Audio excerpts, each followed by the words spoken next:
Hello, friends. When I was young, I thought Labor Day was a day to work, a day set aside to get ready for the new school year that inevitably began the next day. Of course, it's actually an annual celebration of the labor movement and the establishment of the 8-hour workday. As you know, the labor movement began as a means of protesting the inhuman and inhumane working conditions in factories and mines. Those workers didn't labor. They toiled. There's a difference. Labor generally refers to the concept of satisfying work, whereas toil specifically describes prolonged and unpleasant work. Which is why in Genesis 3, God says to Adam, "Cursed is the ground because of you. In toil you shall eat of it all the days of your life."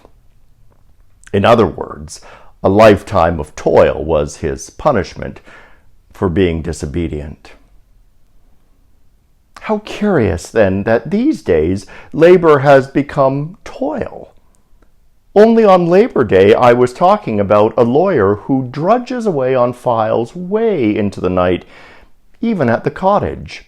Laptops and mobile phones have made escaping work virtually impossible.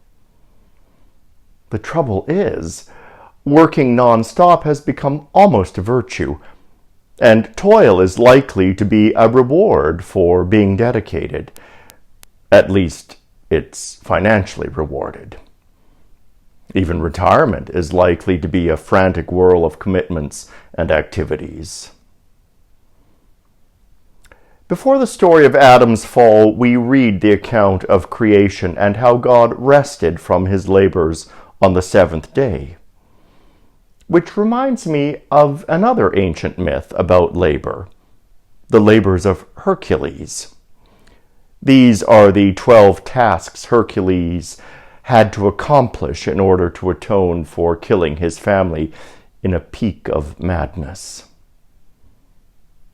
How many of us are killing ourselves and our families emotionally and spiritually by working too much, by focusing on success as the ultimate goal, by never allowing ourselves any downtime, or by allowing our downtime to be encroached upon by deadlines and overshadowed by anxiety about tasks yet to be done?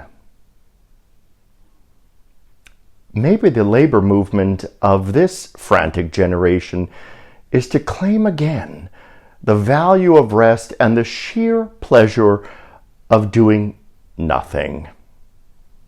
Well, nothing except being present and joyously carefree for at least one day a week with those closest to us.